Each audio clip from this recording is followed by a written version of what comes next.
کیا خطاب فصل ہے یہ ہے حدیث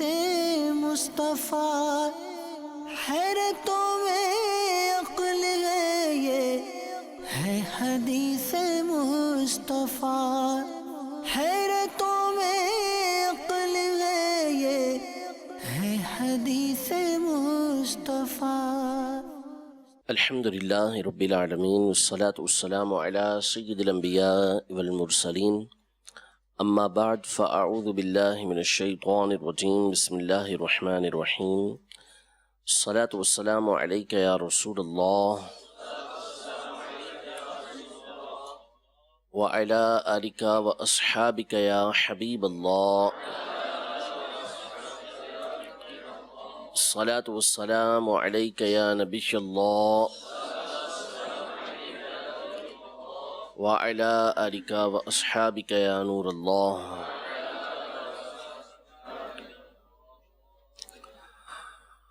الحمدللہ عز وجل، الشمائل المحمدیہ یعنی شمائل ترمذی کا درس ہمارا جاری ہے۔ پچھلے درسوں میں ہم نے نبی رحمت شفیع امت صلی اللہ تعالی علیہ وآلہ وسلم کے مبارک حلیے کے بارے میں کچھ سننے کی سعادت حاصل کی تھی، یعنی آپ کی جو خلقت تھی اس حوالے سے کچھ باتیں گوش گزار کی گئی تھیں۔ آج کا جو درس ہے وہ بھی نبی کریم صلی اللہ تعالی علیہ وآلہ وسلم کی ایک طرح سے خلقت ہی کے بارے میں بیان ہے، البتہ اس کی اہمیت کے پیش نظر ایک منفرد بات ہونے کی وجہ سے اسے جدا کیا گیا ہے اور علیحدہ سے بیان کیا گیا ہے، اور وہ نبی کریم صلی اللہ تعالی علیہ وآلہ وسلم کی مہر نبوت کا بیان ہے۔ عربی میں مہر کو خاتم بھی بولتے ہیں اور خاتم بھی بولتے ہیں، خاتم اور خاتم دونوں طرح کے لفظ استعمال ہوتے ہیں۔ تو اس باب کے اندر امام ترمذی رحمۃ اللہ تعالی علیہ نے نبی کریم صلی اللہ تعالی علیہ وآلہ وسلم کی اسی مہر نبوت کا ذکر کیا ہے، اور اس میں آپ نے مختلف صحابہ کرام علیہم رضوان سے حضور علیہ السلام کی مہر نبوت کس طرح کی تھی، کس مقام پر تھی، اس کا تذکرہ کیا ہے۔ صحیح قول کے مطابق مہر نبوت حضور اکرم صلی اللہ تعالی علیہ وآلہ وسلم کے دونوں کندھوں کے درمیان بائیں جانب تھی، یعنی الٹی طرف لیفٹ سائڈ جو ہے یہ زیادہ تھی، یعنی جو دل کا قریبی مقام ہوتا ہے پیچھے کی طرف، اس مقام پر حضور علیہ السلام کی یہ مہر نبوت تھی۔ اور یہ مہر نبوت گوشت ہی کا ایک ٹکڑا تھا، اور حضور علیہ السلام کے مبارک رنگ کی طرح ہی یہ گوشت کا حصہ تھا۔ انتہائی خوشبودار اور انتہائی حسین و جمیل یہ مقام تھا۔ کئی صحابہ کرام علیہم رضوان نے اس کی زیارت کی، اور اس کو خاتم یا خاتم کہنے کی وجہ کہ جس طرح مہر ہوتی ہے تو یہ مہر کے مشابہ تھا، مہر کے مشابہ یعنی مہر جیسا تھا، اس لیے اس کو مہر کہا جاتا ہے۔ اور اس کی جو مقدار بیان کی گئی ہے وہ کبوتر کے انڈے کے برابر، اتنی بڑی وہ جگہ تھی کہ جتنا کبوتر کا انڈا ہوتا ہے اتنا یہ مقام ابھرا ہوا تھا، اور اس میں تل بھی موجود تھے اور ارد گرد جو ہے وہ ہلکے ہلکے سے بال مبارک بھی موجود تھے۔ تو اسی حوالے سے مختلف روایتیں مختلف صحابہ کرام علیہم رضوان کی امام ترمذی رحمۃ اللہ تعالی علیہ بیان فرمائیں گی کہ کس طرح انہوں نے حضور علیہ السلام کی اس مبارک مہر کو دیکھنے کی سعادت حاصل کی، اور کیسی ان کو اس سے لذت اور فرحت محسوس ہوئی۔ سب سے پہلی حدیث مبارکہ امام ترمذی رحمۃ اللہ تعالی فرماتے ہیں، باب ما جاء فی خاتم النبوہ او خاتم النبوہ، یعنی یہ جو باب ہے ان احادیث اور روایات کے متعلق ہیں جو نبی کریم صلی اللہ علیہ وسلم کی مہر نبوت کے بارے میں آئی ہیں۔ حدثنا ابو رجاء قتيبة بن سعيد قال حدثنا حاتم بن اسماعيل عن الجعد بن عبد الرحمن قال سمعت السائب بن يزيد يقول ذهبت بي خالتي إلى النبي صلى الله تعالى عليه وآله وسلم فقالت يا رسول الله إن ابن أختي وجع فمسح صلى الله عليه وسلم رأسي ودعا لي بالبركة وتوضأ فشربت من وضوئه وقمت خلف ظهره فنظرت إلى الخاتم بين كتفيه فإذا هو مثل زر الحجلة۔ حضرت سیدنا سائب بن یزید رضی اللہ تعالی عنہ صحابی صغیر ہیں۔ آپ فرماتے ہیں کہ مجھے میری خالہ اپنے ساتھ نبی کریم صلی اللہ تعالی علیہ وآلہ وسلم کی بارگاہ میں لے گئیں اور عرض کی یا رسول اللہ صلی اللہ تعالی علیہ وآلہ وسلم، میرے اس بھانجے کو درد ہے، تکلیف ہے۔ تو نبی کریم صلی اللہ تعالیٰ علیہ وآلہ وسلم نے میرے سر پر ہاتھ پھیرا اور میرے لیے برکت کی دعا کی، اور پھر آپ نے وضو فرمایا اور آپ کے وضو کے پانی کو میں نے پیا۔ پھر میں آپ کے پیچھے کھڑا ہوا تو میں نے آپ کے دونوں کندھوں کے درمیان مہر دیکھی تو وہ چکور کے انڈے کی طرح تھی۔ ان کے نام کے بارے میں محدثین مطلع نہیں ہو سکے کہ ان کا نام کیا تھا، تو ان کی خالہ ان کو نبی کریم صلی اللہ علیہ وسلم کی بارگاہ میں لے کر گئیں اور تکلیف کے علاج کے لیے لے کر گئیں کہ ان کو معلوم تھا کہ نبی کریم صلی اللہ تعالیٰ علیہ وآلہ وسلم کی بارگاہ سے جس طرح ہدایت ملتی ہے اسی طرح شفا بھی ملتی ہے۔ تو حضور علیہ السلام کی بارگاہ میں یہ اپنے بھانجے کو لے کر گئیں، ان پر شفقت و مہربانی انہوں نے کی، اور جا کے یہ عرض کیا رسول اللہ صلی اللہ تعالیٰ علیہ وسلم، میرے بھانجے کو تکلیف ہے۔ یہاں وجع کے الفاظ ہیں، جبکہ دیگر روایتوں کے اندر وقع کے الفاظ ہیں، اور وقع کا مطلب ہوتا ہے دونوں پاؤں میں سے کسی پاؤں کے اندر تکلیف کا ہونا۔ تو ممکن ہے کہ حضرت سائب بن یزید رضی اللہ تعالیٰ عنہ کو دونوں طرح کی تکلیفیں ہوں، سر میں درد بھی ہو اور پاؤں میں تکلیف بھی ہو۔ تو چونکہ سر کے درد کا تذکرہ یہاں پر تھا تو نبی کریم صلی اللہ تعالیٰ علیہ وآلہ وسلم کی اسی بات کا تذکرہ کیا گیا کہ آپ علیہ السلام نے ان کے سر پر ہاتھ پھیرا، فمسح صلی اللہ علیہ وسلم رأسی، حضور علیہ السلام نے میرے سر پہ ہاتھ پھیرا، ودعا لی بالبرکہ، اور حضور علیہ السلام نے میرے لیے برکت کی دعا کی۔ حضرت سائب بن یزید رضی اللہ تعالی عنہ یہ بڑی عمر والے ہوئے، 94 تقریباً 94 سال کی آپ کی عمر ہوئی، اور آپ بالکل یعنی جو برکت کی دعا کی تھی، دیگر روایتوں کے اندر ابن سعد نے یہ اقوال نقل کیے کہ حضور علیہ السلام نے ان کے لیے دعا یہ کی تھی کہ بارک اللہ فیکا، اللہ تجھے برکت عطا فرمائے، تجھ میں برکت رکھے اللہ تعالیٰ۔ تو نتیجہ یہ نکلا کہ 94 سال کی عمر میں بھی آپ بالکل جوانوں کی طرح تھے، جسم بالکل فٹ تھا، ہینڈسم تھے، بالکل یعنی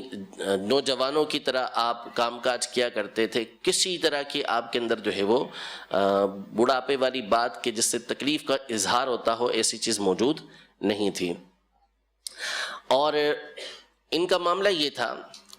کہ نبی کریم صلی اللہ علیہ وسلم نے ان کے سر پر ہاتھ پھیرا تھا، تو جو ان کو دیکھنے والے ہیں وہ بیان کرتے ہیں کہ جس مقام پر نبی کریم صلی اللہ علیہ وسلم نے ہاتھ پھیرا تھا، اتنی بڑی عمر ہونے کے بعد بھی اس حصے کے جتنے بال تھے وہ سارے کے سارے سیاہ تھے، اور ارد گرد کے بال جو ہے وہ بڑھاپے کی وجہ سے سفید ہو چکے تھے، یعنی یہ چیز ظاہر ہو چکی تھی، اور یہ نبی کریم صلی اللہ علیہ وسلم کا معجزہ اور آپ کے دعا کا اثر ظاہر کرنا تھا کہ کیسا حضور علیہ السلام کی دعا کا اور آپ کے مبارک ہاتھ کا اثر تھا کہ آپ کا ہاتھ جہاں رہا وہ جگہ ساری کی ساری سیاہ رہی اور باقی سب جو ہے وہ سفید ہو گیا، یعنی سر کا حصہ سفید ہو گیا. یعنی جسم کے اعتبار سے جو دعا کی تھی بارک اللہ فیکا، اس کے اثرات بھی ظاہر ہوئے کہ اتنی بڑی عمر میں جا کے بھی کسی طرح کی کوئی کمزوری ظاہر نہیں ہوئی. ہاں سر کے بال سفید ہوئے، لیکن جہاں ہاتھ رکھا حضور علیہ الصلوۃ والسلام کی برکت سے وہ بال سیاہ کے سیاہ باقی رہے. ٹھیک ہے. وَدَعَا لِي بِالْبَرَكَةِ، حضور علیہ الصلوۃ والسلام نے میرے لیے برکت کی دعا کی. اس حوالے سے علماء یہ ارشاد فرماتے ہیں، شارحین نے اس مقام پر یہ لکھا ہے کہ جب کوئی کسی کے پاس جائے، عیادت کے لیے جائے یا مریض اس کے پاس آئے،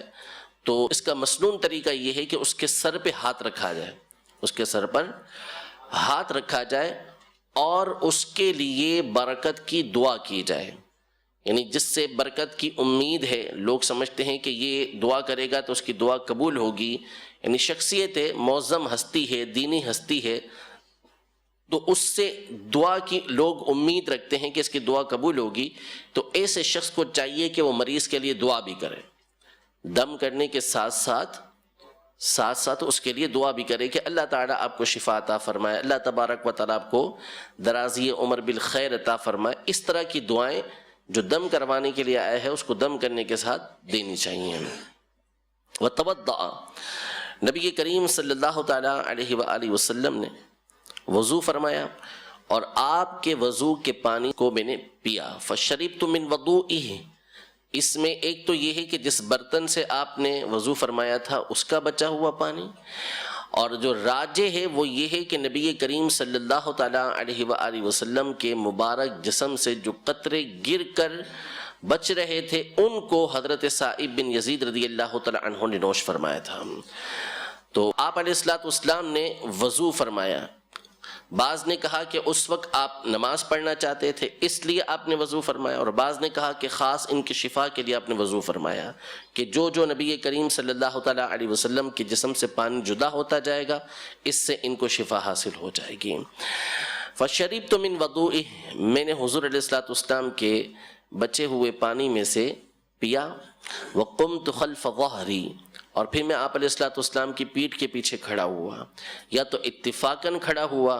یا نماز پڑھنے کے لیے کھڑے ہوئے، یا ان کو اطلاع ملی تھی کہ نبی کریم صلی اللہ علیہ وسلم کی مبارک پیٹھ پر کندھوں کے درمیان مہر نبوت ہے تو اس کو دیکھنے کے لیے پیچھے آ کے کھڑے ہو گئے. تینوں طرح کی باتیں بیان کی گئی ہیں. فرماتے ہیں فَنَظَرْتُ إِلَى الْخَاتَمِ بَيْنَ كَتِفَيْهِ، میں نے حضور علیہ الصلوۃ والسلام کی مہر نبوت کو دیکھا جو آپ کے دونوں کندھوں کے درمیان تھی. فَإِذَا هُوَ مِثْلُ زِرِّ الْحَجَرَ، تو وہ جو چکور کا انڈا ہوتا ہے اس کی طرح تھی. چکور مشہور پرندہ ہے تو اس کے انڈے کی طرح تھی. اب اس کے بارے میں یعنی کہیں پر آپ کو یہ ملے گا، کہیں آگے چل کے کچھ اور الفاظ آ رہے ہیں، تو جس نے جس طرح دیکھا بیان کرنے کی کوشش کی ہے، بیان کرنے کی کوشش کی ہے. بعینہ، تو جیسی تھی وہ تو دیکھ کر ہی پتہ چلتا کہ وہ کیسی تھی، ٹھیک ہے نا. اب وہ نصیب میں کہا، تو جو آگے بیان کرنے والے تھے انہوں نے جیسا دیکھا اپنے طور پر اس کو بیان کرنے کی کوشش کی ہے. کسی نے اگلی حدیث پاک آ رہی ہے تو اس میں کبوتر کے انڈے کی طرح کہا، کسی نے غدود کی طرح کہا، کسی نے ابھرے ہوئے گوشت کی طرح کہا. تو جو جس طریقے سے بیان کرنے کی قدرت رکھتا تھا اس نے اس انداز میں بیان کر دیا. یہ پہلی حدیث ہوئی. اگلی حدیث مبارکہ، حدثنا سعید بن یعقوب الطالقانی قال اخبرنا ایوب بن جابر عن سماک بن حرب عن جابر بن سمرة رضی اللہ تعالی عنہ قال رأيت الخاتم بين كتفي رسول الله صلی اللہ تعالی علیہ وسلم غدة حمراء مثل بيضة الحمامة. حضرت سیدنا جابر بن سمرہ رضی اللہ تعالی عنہ فرماتے ہیں کہ میں نے نبی کریم صلی اللہ تعالیٰ علیہ وآلہ وسلم کے دونوں کندھوں کے درمیان مہر دیکھی جو غدود کی طرح تھی، سرخ رنگ کی، جیسا کہ کبوتر کا انڈا ہوتا ہے. یعنی یہ بھی مقدار انہوں نے بیان کی کہ کتنی بڑی تھی، اور ابھری ہوئی تھی. جیسے غدود ہوتے ہیں بعض، وہ ابھرے ہوئے ہوتے ہیں، تو غدود نہیں تھے، ابھرا ہوا گوشت تھا، ٹھیک ہے. اور حمراء سرخ رنگ، تو بالکل سرخ رنگ نہیں بلکہ سرخی مائل سفید، سرخی کی طرف وہ مائل تھا کہ نبی کریم صلی اللہ علیہ وسلم کا جیسا جسم انور تھا، رنگ مبارک تھا، ویسا ہی مہر نبوت کا رنگ مبارک تھا۔ حضرت جابر بن سمورہ رضی اللہ تعالی عنہ کو بھی نبی کریم صلی اللہ تعالی علیہ وآلہ وسلم کی اس مہر نبوت کو دیکھنے کی سعادت حاصل ہوئی۔ اس سے اگلی روایت بیان کرتے ہیں۔ حدثنا ابو مصعب المدینی قال حدثنا يوسف بن الماجشون عن أبيه عن عاصم بن عمر بن قتادة عن جدته رميثة قالت سمعت رسول الله صلى الله تعالى عليه وسلم ولو أشاء أن أقبل الخاتم الذي بين كتفيه من قربه لفعلت يقول لسعد بن معاذ يوم مأتى اهتز له عرش الرحمن، یعنی حضرت رمیثہ رضی اللہ تعالی عنہا یہ نبی کریم صلی اللہ تعالی علیہ وآلہ وسلم کے رشتے میں چچا کی بیٹی لگتی ہیں، ٹھیک ہے، یعنی رشتہ دار ہیں حضور علیہ السلام کی، قریش سے ہیں۔ یہ فرماتی ہیں کہ سمعت رسول اللہ صلی اللہ علیہ وسلم، میں نے حضور علیہ السلام کو سنا، اور اگر میں چاہتی تو آپ علیہ السلام کے کندھوں کے درمیان جو مہر تھی اس کو چوم لیتی، لفعلت، اگر چومنا چاہتی تو میں اس کو چوم لیتی، یعنی اس وقت میں جو آپ کے قریب تھی تو مجھے یہ موقع حاصل تھا، یا آپ کی بارگاہ میں جو مقام و مرتبہ تھا اس میں مجھے یہ مقام حاصل تھا کہ میں اسے چوم سکتی تھی۔ یہاں پہ جو بیان کرنا مقصود ہے وہ یہی ہے کہ وہ مہر کہاں تھی، بینا کتفیہ، دونوں کندھوں کے درمیان، لیکن بالکل درمیان نہیں، الٹی جانب، تھوڑا سا الٹی جانب تھی۔ یہ بیان کرتی ہیں کہ یقول، نبی کریم صلی اللہ تعالی علیہ وسلم نے حضرت سعد بن معاذ رضی اللہ تعالی عنہ کی شان میں بیان فرمایا۔ حضرت سعد بن معاذ رضی اللہ تعالی عنہ انصار کے عظیم صحابہ میں سے ہیں۔ حضرت سیدنا مصعب رضی اللہ تعالی عنہ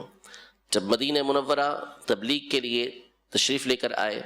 اور انہوں نے وہاں تبلیغ کی تو یہ ایمان لے کر آئے، اور اس کے بعد انہوں نے اپنے قبیلے کے اندر اعلان کیا تو ہر شخص ان کے اعلان پر اسلام کے اندر داخل ہو گیا تھا۔ حضور علیہ السلام کے ساتھ جنگ بدر میں، جنگ احد میں شامل رہے۔ جنگ خندق کے دن آپ کے بازو کی رگ کے اندر تیر لگا تھا جس سے بہت زیادہ خون بہا، اور اسی حال میں آپ رضی اللہ تعالی عنہ کا انتقال ہوا تھا۔ تو نبی کریم صلی اللہ تعالی علیہ وآلہ وسلم نے ان کی شان بیان فرمائی کہ جب ان کا انتقال ہوا تو فرمایا اہتز لہ عرش الرحمن، رحمان کا عرش، اللہ تبارک و تعالیٰ کا عرش سعد کے لیے جھوم اٹھا یا ہل اٹھا، ٹھیک ہے۔ یعنی جب حضرت سعد بن معاذ رضی اللہ تعالی عنہ دنیا سے گئے تو ان کی روح کی آمد کی وجہ سے کہ یہ حاضر ہو رہے ہیں اللہ تبارک و تعالیٰ کی بارگاہ میں یا وصال فرما گئے ہیں، تو ان کی آمد سے عرش جھوم اٹھا، ٹھیک ہے، عرش کو بھی وجد آیا۔ ایک معنی تو یہ بیان کیا گیا ہے کہ عرش کا جھومنا کیونکہ ممکن ہے، عرش اللہ تبارک و تعالیٰ کی مخلوق میں سب سے بڑھ کر مخلوق ہے،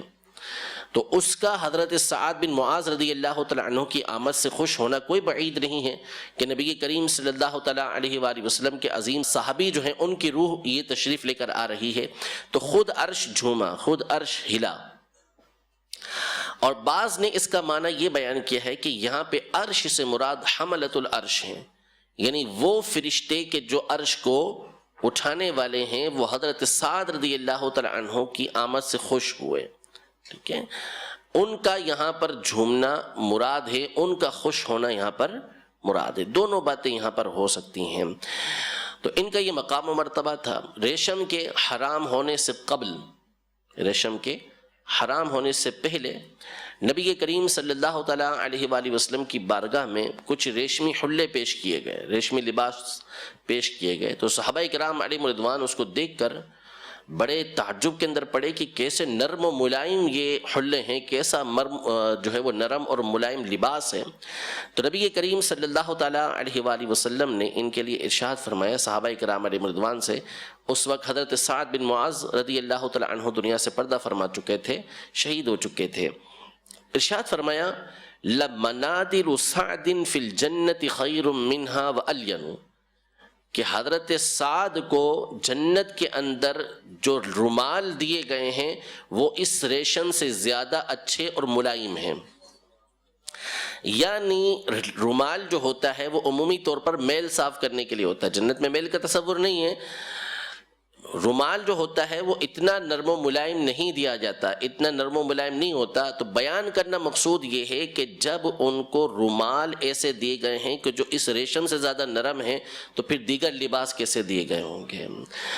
تو حضرت سعد بن معاذ رضی اللہ تعالیٰ عنہ کے لیے فرمایا اہتز لہ عرش الرحمن، ان کی آمد کی خوشی میں عرش بھی جھوم اٹھا یا عرش والے بھی جھوم اٹھے۔ اگلی حدیث مبارکہ جو اس سے پہلے والے باب کے اندر بھی گزر چکی ہے، امام ترمذی رحمۃ اللہ تعالی علیہ فرماتے ہیں حدثنا احمد بن عبدۃ الضبی وعلی بن حجر وغیر واحد قالوا انبأنا عیسی بن یونس عن عمر بن عبد اللہ مولى غفرة قال حدثني إبراهيم بن محمد من ولد علي بن أبي طالب قال كان علي إذا وصف رسول الله صلى الله تعالى عليه وسلم فذكر الحديث بطوله وقال بين كتفيه خاتم النبوة وهو خاتم النبيين، یعنی حضرت علی رضی اللہ تعالی عنہ جب رسول اللہ صلی اللہ تعالیٰ علیہ وسلم کا حلیہ بیان فرماتے تو تفصیل کے ساتھ حلیہ بیان فرماتے، جسے ہم پیچھے پڑھ کے آ چکے ہیں، اور اسی میں آپ بھی مہر نبوت کا تذکرہ یوں فرماتے کہ حضور اکرم صلی اللہ تعالیٰ علیہ وآلہ وسلم کے دونوں کاندھوں کے درمیان مہر نبوت تھی، اور آپ صلی اللہ تعالیٰ علیہ وآلہ وسلم سب سے آخری نبی ہیں، آپ خاتم النبیین ہیں۔ حدثنا محمد بن بشار قال حدثنا ابو عاصم قال حدثنا عزرة بن ثابت قال حدثني علباء بن احمر اليشكري قال حدثني ابو زيد عمرو بن اخطب الانصاري قال قال لي رسول الله صلى الله تعالى عليه وسلم يا ابا زيد ادن مني فامسح ظهري فمسحت ظهره فوقعت اصابعي على الخاتم قلت وما الخاتم قال شعرات مجتمعات۔ حضرت سیدنا ابو زید عمر بن اخطب الانصاری رضی اللہ تعالی عنہ بدری صحابی ہیں، جلیل القدر صحابی ہیں، یہ فرماتے ہیں کہ رسول اللہ صلی اللہ تعالی علیہ وآلہ وسلم نے مجھ سے ارشاد فرمایا اے ابو زید، یعنی ان کو کنیت کے ساتھ پکارا، تلطف کے لیے، محبت کے لیے، لطف اور کرم فرمانے کے لیے، ادنو منی، میرے پاس آؤ، میرے قریب آؤ، فمسح ظہری، ذرا میری کمر کے اوپر ہاتھ رکھو۔ بعض نے کہا کہ شاید کمر میں کوئی چیز تھی کہ جس کو دور کرنے کے لیے حضور علیہ الصلوۃ والسلام نے ان کو فرمایا تھا، تو فرماتے ہیں فمسحت ظہری، میں نے حضور علیہ الصلوۃ والسلام کی کمر مبارک پر ہاتھ پھیرا، فوقعت اصابعی علی الخاتم، تو میرے ہاتھ جو ہے وہ مہر کے اوپر پڑے۔ تو علبہ بن احمر الیشکری کہتے ہیں کہ میں نے پوچھا کہ یہ خاتم کیا ہے، مہر کیا ہے، تو انہوں نے یعنی حضرت ابو زید عمر بن اخطب الانصاری رضی اللہ تعالی عنہ نے فرمایا کہ کچھ بال جو ایک جگہ اکٹھے تھے، کچھ بال جو ایک جگہ اکٹھے تھے، یہ انہوں نے چونکہ دیکھا نہیں تھا، ہاتھ داخل کیا تھا، تو ان کے ہاتھ پڑے تو مہر نبوت کے ارد گرد کچھ بال موجود تھے، تو یہ سمجھے کہ ایک جگہ جو بال موجود ہیں اس کے گچھے کو، اس کے مجمع کو مہر نبوت تصور کیا، ورنہ حقیقت یہ ہے کہ وہ گوشت کا ایک ٹکڑا تھا اور وہ سرخ رنگ کا تھا اور کبوتر کے انڈے کے برابر تھا، تل بھی اس کے پاس موجود تھے اور اس کے ارد گرد بال بھی موجود تھے، تو ہاتھ ان کے اس مقام پر پڑے۔ فوقعت اصابعی، ان کے جو انگلیاں تھیں وہ اس مقام پر پڑیں اور انہوں نے اس کو محسوس کیا۔ یہ جو حضرت ابو زید عمر بن اخطب الانصاری رضی اللہ تعالی عنہ ہیں، نبی کریم صلی اللہ تعالیٰ علیہ وآلہ وسلم نے ان کو بھی دعا دی تھی، ان کے لیے یہ فرمایا تھا کہ اے اللہ ان کو جمال عطا فرما، ان کو حسن عطا فرما۔ تو ان کا بھی یہی معاملہ تھا کہ بہت بڑی عمر ہو گئی تھی لیکن حسن و جمال کے اندر کسی طرح کا کوئی فرق نہیں آیا تھا کہ نبی کریم صلی اللہ تعالیٰ علیہ وآلہ وسلم نے ان کے لیے دعا فرمائی تھی۔ اگلی حدیث مبارکہ، حدثنا ابو عمار الحسین بن حریث الخزاعی قال حدثنا علی بن حسین بن واقد قال حدثني أبي قال حدثني عبد الله بن بريدة قال سمعت أبي بريدة يقول جاء سلمان الفارسي إلى رسول الله صلى الله تعالى عليه وسلم حين قدم المدينة بمائدة عليها رطب فوضعت بين يدي رسول الله صلى الله تعالى عليه وسلم فقال يا سلمان ما هذا؟ فقال صدقة عليك وعلى أصحابك فقال ارفعها فإنا لا نأكل صدقة قال فرفعها فجاء الغد بمثله فوضعه بين يدي رسول الله صلى الله تعالى عليه وسلم فقال ما هذا يا سلمان؟ فقال هدية لك فقال رسول الله صلى الله تعالى عليه وسلم لأصحابه ابسطوا ثم نظر إلى الخاتم على ظهر رسول الله صلى الله تعالى عليه وسلم فآمن به وكان لليهود فاشتراه رسول الله صلى الله تعالى عليه وسلم بكذا وكذا درهما على أن يغرس لهم نخلا فيعمل سلمان فيه حتى تطعم فغرس رسول الله صلى الله عليه وسلم النخيل إلا نخلة واحدة غرسها عمر فحملت النخل من عامها ولم تحمل النخلة فقال رسول الله صلى الله عليه وسلم ما شان هذه النخلة؟ فقال عمر يا رسول الله أنا غرستها فنزعها رسول الله صلى الله عليه وسلم فغرسها فحملت من عامها۔ یعنی حضرت سیدنا بریدہ اسلمی رضی اللہ تعالی عنہ یہ روایت کرتے ہیں، فرماتے ہیں کہ حضرت سلمان فارسی رضی اللہ تعالی عنہ رسول اللہ صلی اللہ علیہ وسلم کی بارگاہ میں اس وقت حاضر ہوئے جب حضور اکرم صلی اللہ علیہ وسلم مدینہ منورہ تشریف لے کر آئے، اور حاضر ہوئے تو دسترخوان لے کر آئے تھے جس پر تر کھجوریں تھیں، جس پر تر کھجوریں تھیں۔ ان کا واقعہ مشہور ہے کہ ان کو اللہ نے بڑی لمبی عمر عطا فرمائی تھی، اور یہ ابتداءً مجوسی تھے، آگ کی پوجا کرنے والے تھے۔ پھر اس کے بعد دین حق کی تلاش میں یہ اس وقت نصارہ کے مذہب کو اختیار کر گئے جب نبی کریم صلی اللہ علیہ وسلم کی بعثت نہیں ہوئی تھی، ان کے پاس رہتے رہے تو آخر میں راہب نے ان کو نبی کریم صلی اللہ علیہ وسلم کی آمد اور حضور علیہ السلام کے مقام ہجرت یعنی مدینہ منورہ کے بارے میں بتایا، نشانیاں بھی بیان کی کہ مدینہ منورہ اس طرح کا ہوگا، اور ساتھ ہی حضور علیہ السلام کی 3 نشانیاں ان کے سامنے بیان کی۔ ایک نشانی یہ بیان کی کہ حضور علیہ السلام صدقہ نہیں کھائیں گے، ٹھیک ہے؟ دوسری نشانی کہ آپ ہدیہ قبول فرمائیں گے، تیسری نشانی کہ آپ کے دونوں کندھوں کے درمیان مہر نبوت ہوگی۔ یہ 3 نشانیاں اس راہب نے حضرت سلمان فارسی رضی اللہ عنہ کو بیان کی، جو اس نے کتب کے اندر پڑھی ہوئی تھی، پچھلی کتابوں کے اندر نبی کریم صلی اللہ علیہ وسلم کی نشانیاں بیان کی گئی تھیں۔ اب حضرت سلمان فارسی رضی اللہ تعالی عنہما سے نکلے تو کچھ تاجروں نے آپ کے ساتھ دھوکہ کرتے ہوئے آپ کو اپنا غلام بنایا اور مدینے میں آ کے ایک یہودی کو بیچ دیا، تو وہ یہودی جو ہے وہ آپ کو غلام بنا کر اپنے پاس رکھنے لگا۔ جب حضرت سلمان فارسی رضی اللہ تعالیٰ عنہ کو پتہ چلا کہ نبی کریم صلی اللہ علیہ وسلم کی آمد ہوئی ہے، ایک ایسی ہستی کی آمد ہوئی ہے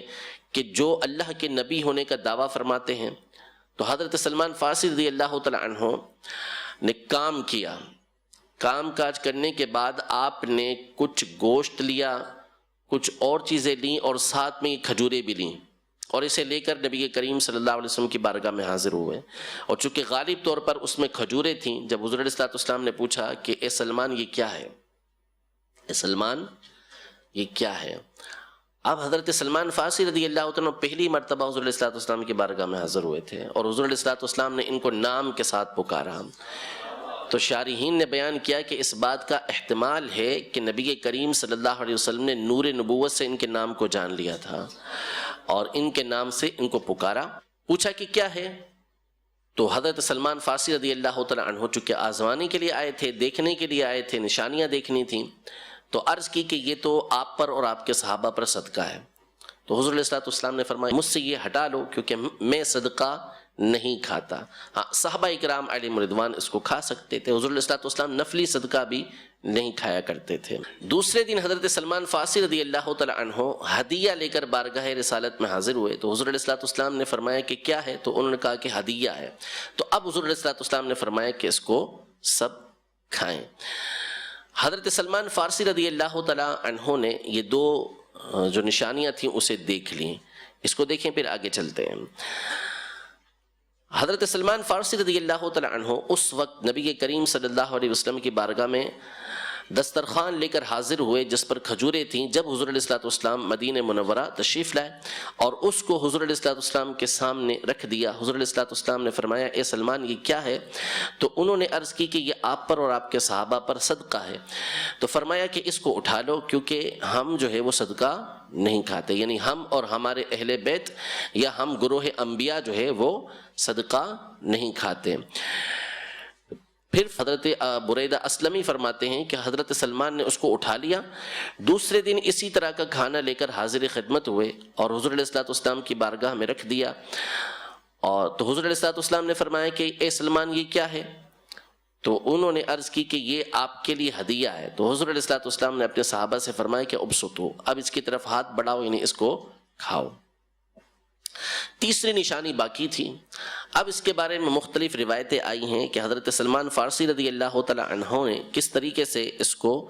دیکھا کہ نبی کریم صلی اللہ تعالیٰ علیہ وآلہ وسلم کے دونوں کاندھوں کے درمیان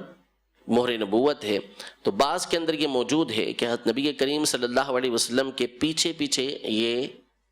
چلتے جا رہے تھے کہ کسی طریقے سے میں حضور علیہ الصلوۃ والسلام کی مہر نبوت کو دیکھ لوں. تو حضور علیہ الصلوۃ والسلام نے اس کو بھی جان لیا اور اپنی مبارک مہر نبوت کے پاس سے چادر ہٹا دی. تو حضرت سلمان فارسی رضی اللہ تعالیٰ عنہ نے اس مہر نبوت کو دیکھ لیا، فآمن بہ، اور آپ علیہ الصلوۃ والسلام پر ایمان لے آئے. نشانیاں پوری ہو گئیں، پہچان گئی کہ یہ نبی برحق ہیں جو نشانیاں ان کی بیان کی گئی ہیں. آگے بیان کرتے ہیں امام ترمذی رحمۃ اللہ تعالیٰ علیہ کہ حضرت سلمان فارسی رضی اللہ تعالیٰ عنہ یہ یہود کے پاس تھے، یعنی یہودی نے ان کو غلام بنایا ہوا تھا. تو حضور علیہ الصلوۃ والسلام نے ان کو اتنے درہم کے بدلے خرید لیا کہ بھئی اتنے اوقیہ چاندی حضرت سلمان فارسی رضی اللہ تعالیٰ عنہ اس کو ادا کریں گے. اور اس پر خرید لیا کہ ان کے لیے ایک، یعنی یہودیوں کے لیے ایک باغ لگا دیں گے جس میں اتنے درخت ہوں گے اور حضرت سلمان فارسی اس میں کام کرتے رہیں گے یہاں تک کہ اس میں پھل آ جائے، اس میں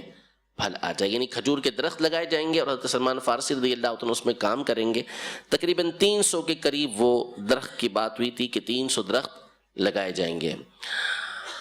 تو حتیٰ تطعما، یہاں تک کہ اس میں پھل آ جائیں، اتنے عرصے تک انہوں نے کام کرنا ہے. جب کام پورا ہو جائے گا تو اس کے بعد حضرت سلمان فارسی رضی اللہ تعالیٰ عنہ اس یہودی کی جو غلامی ہے اس سے آزاد ہو جائیں گے، اس کے پاس نہیں رہیں گے. اب نبی کریم صلی اللہ علیہ وسلم نے اپنے صحابہ سے فرمایا کہ ان کی مدد کرو. تو صحابہ نے مالی اعتبار سے مدد کی، کسی نے کچھ دیا، کسی نے کچھ دیا. درخت لگانے تھے، نبی کریم صلی اللہ تعالیٰ علیہ وآلہ وسلم خود تشریف لائے اور سارے کے سارے جو پودے تھے وہ حضور علیہ الصلوۃ والسلام نے خود لگائے سوائے ایک پودے کے.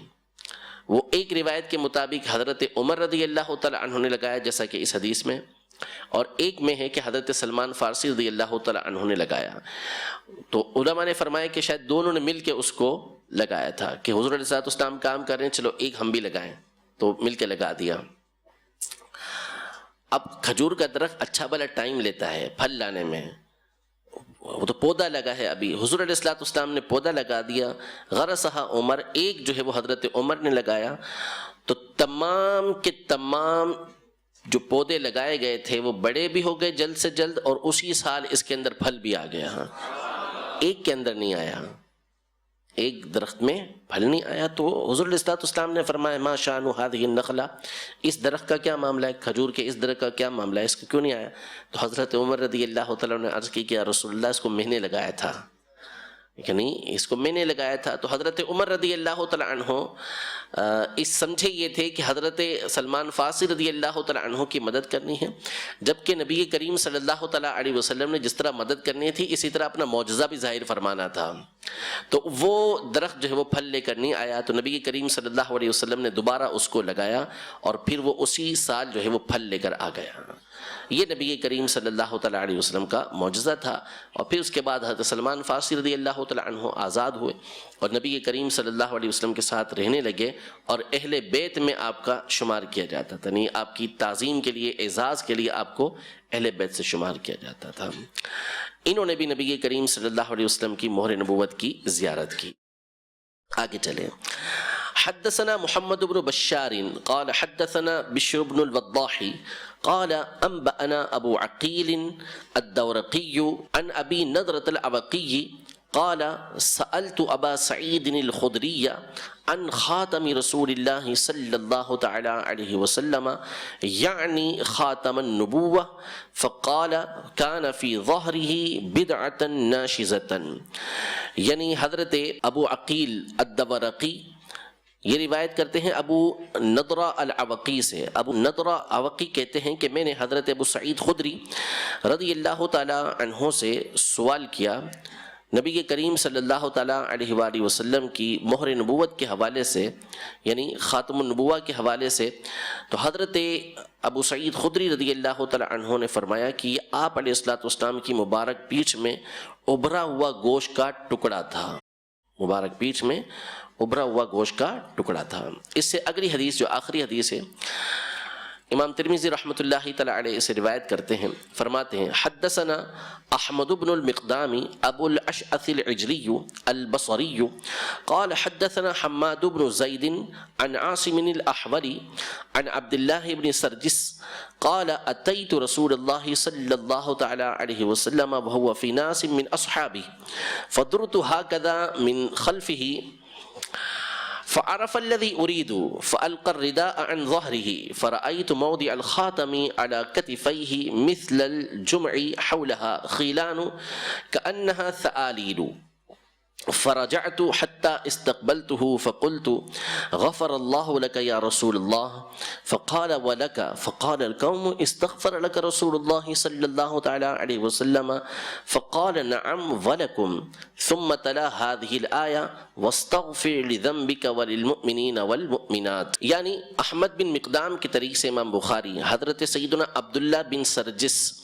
رضی اللہ تعالی عنہ سے روایت کرتے ہیں. آپ فرماتے ہیں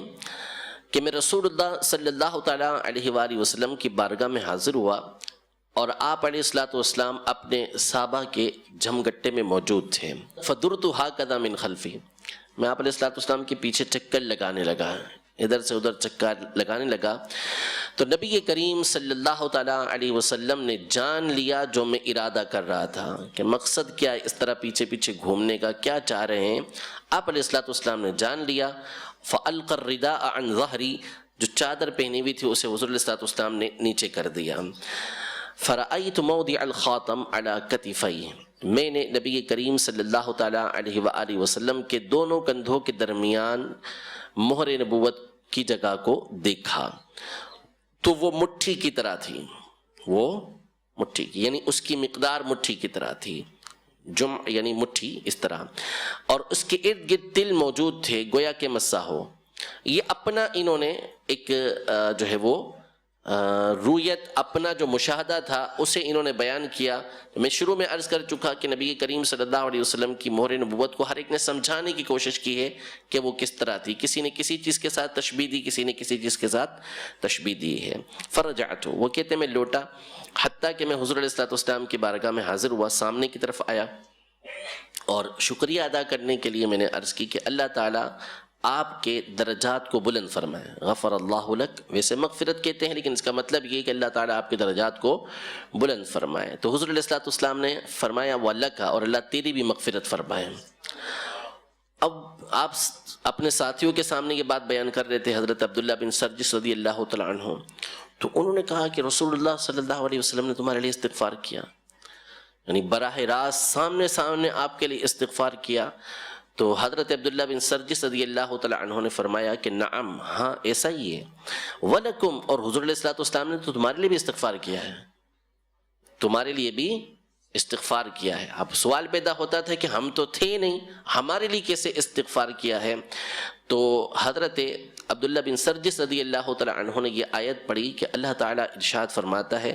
وَاسْتَغْفِرْ لِذَنْبِكَ وَلِلْمُؤْمِنِينَ وَالْمُؤْمِنَاتِ، کہ آپ اپنے خاص ساتھیوں کے لیے بھی استغفار کیجئے، ان کے خطاؤں کے لیے بھی استغفار کیجئے، اور عام مومنوں اور مومنات کے لیے بھی استغفار کیجئے۔